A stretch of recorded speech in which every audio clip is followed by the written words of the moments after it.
Hi friends, ఈరోజు నేను మీకు 2015లో రిలీజ్ అయిన ద హలో అనే హర్రర్ మూవీని ఎక్స్ప్లెయిన్ చేయబోతున్నాను. ఈ మూవీ చాలా డిఫరెంట్గా ఉంటుంది. దీని గురించి మీకు ముందే చెప్తే మీరు థ్రిల్ మిస్ అవుతారని మీకు స్టోరీ గురించి చెప్పడం లేదు. స్టోరీ మీరే చూసి తెలుసుకోండి. దానికంటే ముందు వీడియోని లైక్ చేయండి. ఇప్పటి వరకు ఎవరైతే మన ఛానల్ని సబ్స్క్రైబ్ చేసుకోలేదో వాళ్ళు వెంటనే వీడియోని లైక్ చేసి ఛానల్ని కూడా సబ్స్క్రైబ్ చేసుకోండి. పక్కనే ఉన్న బెల్ ఐకాన్ ప్రెస్ చేస్తే నేను చేసే వీడియో నోటిఫికేషన్ మీ నోటిఫికేషన్కి వస్తాయి. సో ఇంకా ఒక్క క్షణం కూడా ఆలస్యం చేయకుండా వెంటనే స్టోరీ చూసేయండి. మూవీ స్టార్టింగ్లో ఆడమ్ అనే ఒక బ్రిటిష్ బయాలజిస్ట్ని చూపిస్తారు. అతను మొక్కల ఫంగల్ లైఫ్ పై రీసెర్చ్ చేస్తూ ఉంటాడు. అతను తన భార్య కొడుకుతో కలిసి ఒక ఐరిష్ గ్రామంలోని ఒక మారుమూల ఇంటికి వెళ్తూ ఉంటాడు. నిజానికి బ్రిటిష్ ప్రభుత్వం ఆ అడవిని నరికివేయాలి అనుకుంటుంది. కానీ ఆ గ్రామ ప్రజలు మాత్రం ఆ అడవిని నరకకూడదని కోరుకుంటారు. అందుకే ఏ చెట్లను నరకడం సరైనదో ఏవి కాదో తెలుసుకోవడానికి అక్కడి చెట్లను పరిశీలించేందుకు ప్రభుత్వం ఆడమ్ను అక్కడికి పంపించింది. ఇప్పుడు ఆడమ్ తన కొడుకును తీసుకుని చెట్ల శాంపిల్ సేకరించడానికి అడవిలోకి వెళ్తాడు. అప్పుడే అతని కుక్క గట్టిగా అరుస్తూ దట్టమైన అడవిలోకి వెళ్ళిపోతుంది. అందుకే ఆడమ్ కూడా దాని వెనకాలే వెళ్తాడు. అక్కడ చాలా పాత శిథిలమైన ఇల్లు ఒకటి ఉండటం అతను చూస్తాడు. అతను ఆ ఇంట్లోకి వెళ్ళగానే అక్కడ గోడకు చనిపోయిన ఒక జింక అతుక్కుని ఉండటాన్ని గమనిస్తాడు. అతను ఆ జింకను పక్కకు జరిపి చూడగానే దాని శరీరం నుండి నల్ల రంగులో ఒక వింత పదార్థం బయటకు రావడం చూస్తాడు. అందుకే ఆడమ్ ఆ పదార్థం యొక్క శాంపిల్ కూడా తీసుకుంటాడు. మరోవైపు ఆడమ్ భార్యను చూపిస్తారు. ఆమె ఇల్లు శుభ్రం చేస్తూ ఉంటుంది. అప్పుడే అక్కడికి కోలం అనే ఒక స్థానిక వ్యక్తి తన కొడుకుతో కలిసి వస్తాడు. అతను ఆడమ్ భార్యతో ఇక్కడికి రావద్దని నేను మీకు ముందే చెప్పాను. ఈ ప్రదేశం చాలా ప్రమాదకరమైనది. మీ బాబు చాలా చిన్నవాడు. వాడి గురించి అయినా మీరు ఆలోచించాల్సింది అంటాడు. నిజానికి ఆడమ్ అతని కుటుంబం ఇక్కడికి రావడం అతనికి ఇష్టం ఉండదు. దానికి ఆడమ్ భార్య, మా వారు ప్రస్తుతం ఇంట్లో లేరు, మీరు ఈ విషయం గురించి అతనితోనే మాట్లాడండి అని చెప్తుంది. దీంతో కోలం తన కొడుకుని తీసుకుని అక్కడి నుండి వెళ్ళిపోతాడు. తర్వాత ఆడమ్ ఇంటికి తిరిగి వచ్చాక అతని భార్య కోలం గురించి చెప్తుంది. దానికి ఆడమ్ మనం ఇక్కడి నుండి వెళ్ళిపోవాలని అతను కోరుకుంటున్నాడు, అందుకే మనల్ని భయపెడుతున్నాడని చెప్తాడు. తర్వాత ఆడమ్ తను అడవి నుండి తీసుకువచ్చిన ఆ నల్లటి పదార్థంపై రీసెర్చ్ చేయడం మొదలు పెడతాడు. దానిలోని కణాలు తమ చుట్టూ ఉన్న ఇతర కణాలను చంపేస్తున్నాయని అతను కనుక్కుంటాడు. అప్పుడే అతని భార్య కూడా అక్కడికి వచ్చి మన బాబు మంచం మీద నల్లగా ఏదో పడుతుంది అని చెప్తుంది. ఆడమ్ వెంటనే అక్కడికి వెళ్తాడు. కానీ అక్కడ అలాంటి నల్లటి పదార్థం ఏదీ ఉండదు. దాంతో అతను తన కొడుకును నిద్రబుచ్చి మళ్ళీ కిందకు వస్తాడు. అప్పుడు వాళ్ళ బాబు ఏడుస్తున్న శబ్దం వినిపిస్తుంది. దాంతో వాళ్ళు వెంటనే పైకి పరిగెత్తుకుంటూ వెళ్తారు. కానీ ఎవరో అప్పటికే డోర్ను మూసేస్తారు. వాళ్ళు ఎలాగోలాగా ఆ డోర్ తెరచి లోపలికి వెళ్ళగా వాళ్ళ బాబు ఏడుస్తూ ఉంటాడు. అలాగే గదిలోని కిటికీ కూడా పగిలిపోయి ఉంటుంది. ఇది గ్రామస్తుల పనే అని వాళ్ళకు అనిపిస్తుంది. అందుకే వాళ్ళు పోలీసులకి ఫోన్ చేస్తారు. ఈరోజు కోలం వచ్చాడని కూడా చెప్తారు. ఎందుకంటే ఇదంతా అతని పనే అయి ఉంటుందని వాళ్ళు అనుకుంటారు. అప్పుడు ఆ పోలీస్ ఆఫీసర్ అలాంటిది ఏమీ లేదు. నిజానికి కొన్ని రోజుల క్రితం కోలం కూతురు ఈ అడవిలోనే తప్పిపోయింది. ఈ అడవిలో హలో అనే ఒక క్రియేచర్ నివసిస్తుందని ఈ గ్రామ ప్రజలు నమ్ముతారు. అది మనుషుల్ని చంపేసి పిల్లల్ని తనతో పాటు ఎత్తుకెళ్లిపోతుందని వాళ్ళ నమ్మకం. తన కూతురికి పట్టిన గతే మీ అబ్బాయికి పట్టకూడదని కోలం అనుకుంటున్నాడు. అందుకే అతను మిమ్మల్ని హెచ్చరించడానికి వచ్చాడు. ఈ కిటికీ పగిలిపోవడం విషయానికి వస్తే మీ ఇల్లు అడవి మధ్యలో ఉంది. ఏదైనా చిన్న జంతువో లేదా పక్షో వచ్చి దీన్ని పగలగొట్టి ఉండొచ్చు. భయపడాల్సిన అవసరం ఏమీ లేదని చెప్తాడు.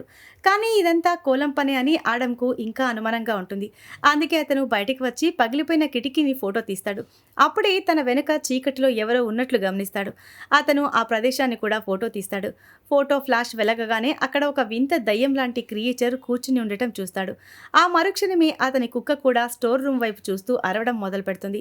ఆడమ్ స్టోర్ రూమ్ చెక్ చేయడానికి వెళ్తాడు. కానీ అక్కడ ఎవరూ ఉండరు. మరుసటి రోజు ఉదయం ఆడమ్ కొత్త కిటికీ కొనడానికి తన కొడుకుని తీసుకుని మార్కెట్కి వెళ్తాడు. కానీ అక్కడ షాపు యజమాని కిటికీ కొనడం వల్ల ఏమీ లాభం లేదు, మీరు అక్కడ ఇనుప గ్రిల్స్ పెట్టించుకోవాలి అంటాడు.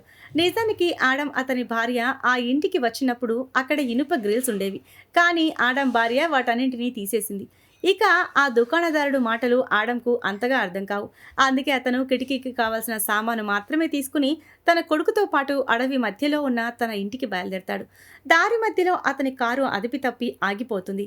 అతని కారు బ్యానెట్ తెరిచి చూడగానే ఇంజిన్పై అదే నల్లటి పదార్థం ఉండటాన్ని గమనిస్తాడు.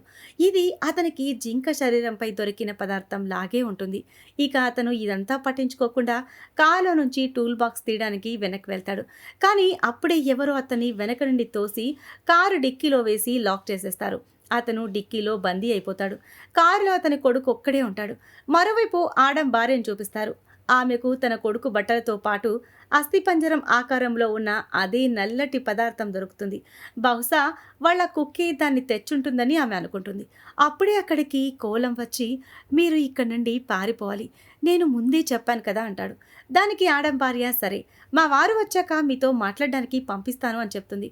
అప్పుడు కోలం అక్కడ ఒక పుస్తకాన్ని పెట్టి వెళ్ళిపోతాడు. ఇంతలో డిక్కీలో బంధించబడిన ఆడంకు స్పృహ వస్తుంది.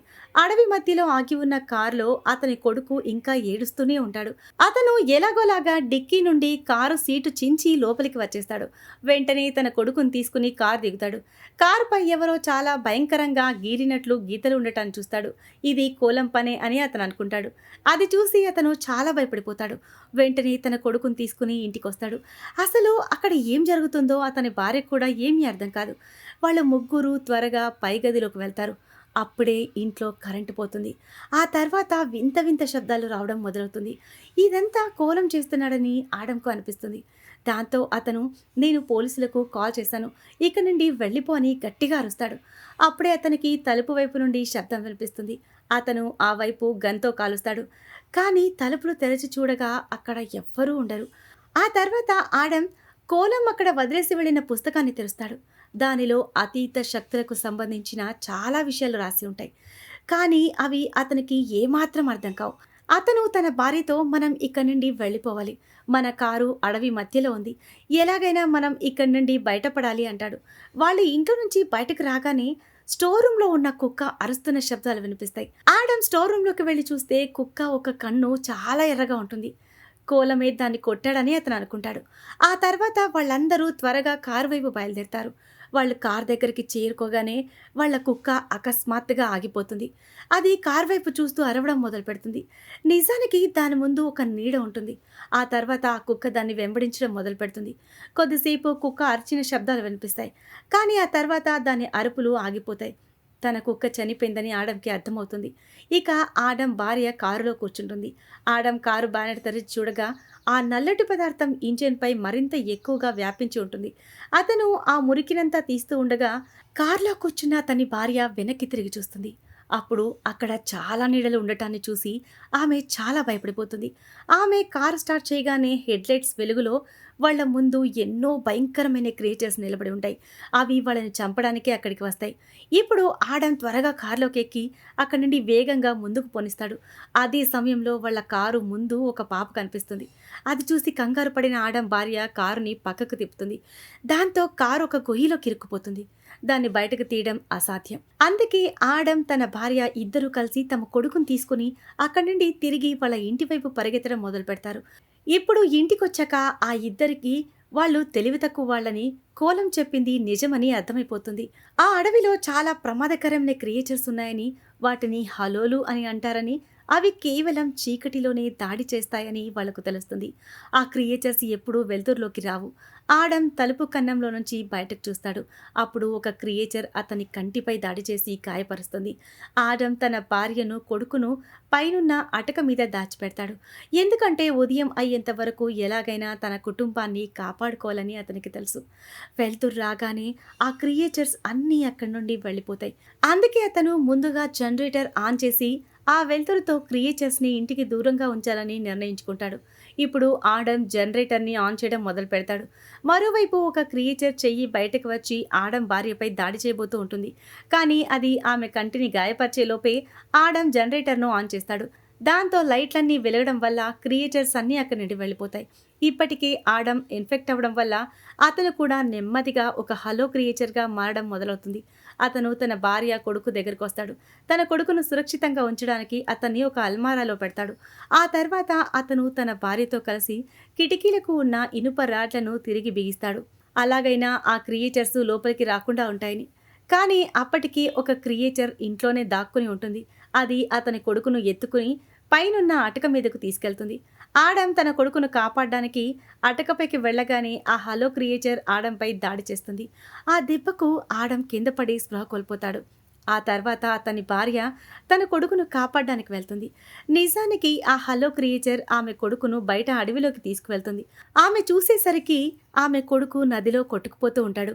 ఆమె తన కొడుకును కాపాడడానికి నీటిలోకి దూకి ఎలాగోలాగా అతన్ని కాపాడి ఇంటికి తీసుకొస్తుంది. ఆ తర్వాత ఆమె తన కొడుకుని తన భర్త ఆడంకి ఇచ్చి వీడి బట్టలు మార్చండి అని చెప్తుంది. కానీ అతను తన కొడుకును చూసి షాక్ అయిపోతాడు. వీడు మన బాబు కాదు, హలోలు మనల్ని మోసం చేశాయి అంటాడు.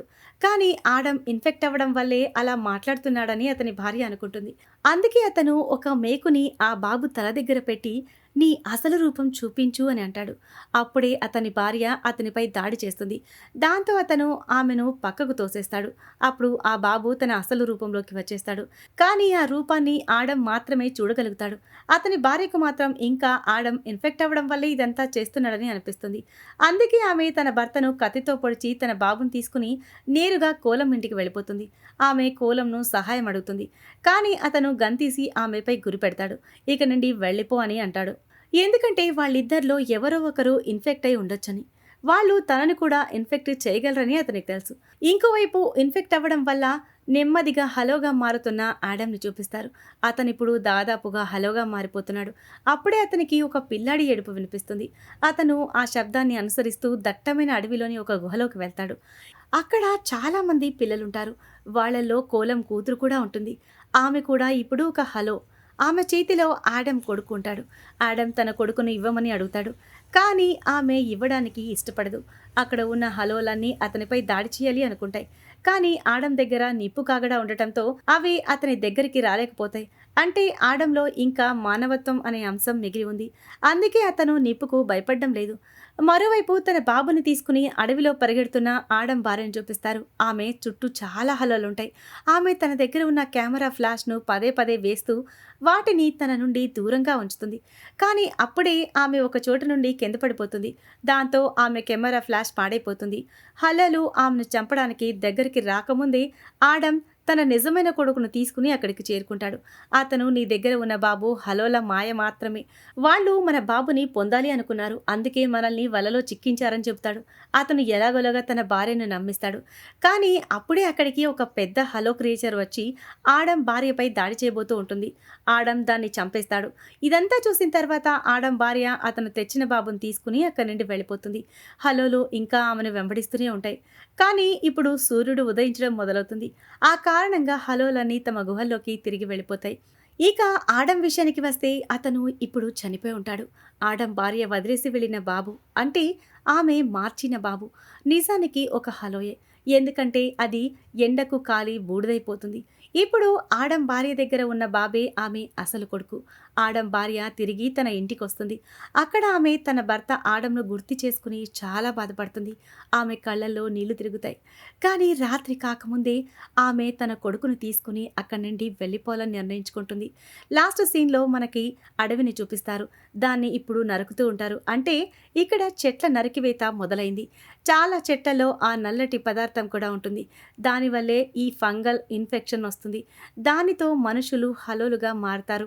ఇప్పుడు ఈ నరికిన చెట్లు ఎక్కడెక్కడికి వెళ్తాయో ఈ ఇన్ఫెక్షన్ అక్కడక్కడ వ్యాపిస్తూ ఉంటుంది. అంటే ఆ ప్రదేశాల్లోని ప్రజలు కూడా హలోలుగా మారడం మొదలు పెడతారు. ఈ సస్పెన్స్ సీన్తోనే ఈ మూవీ ఎండ్ అవుతుంది. సో ఇది ఫ్రెండ్స్ ఇవాల్టి స్టోరీ. ఈ స్టోరీ కనుక మీకు నచ్చినట్లయితే మరికొన్ని ఇంట్రెస్టింగ్ స్టోరీస్ కోసం ఛానల్ని సబ్స్క్రైబ్ చేయండి. Thanks for watching.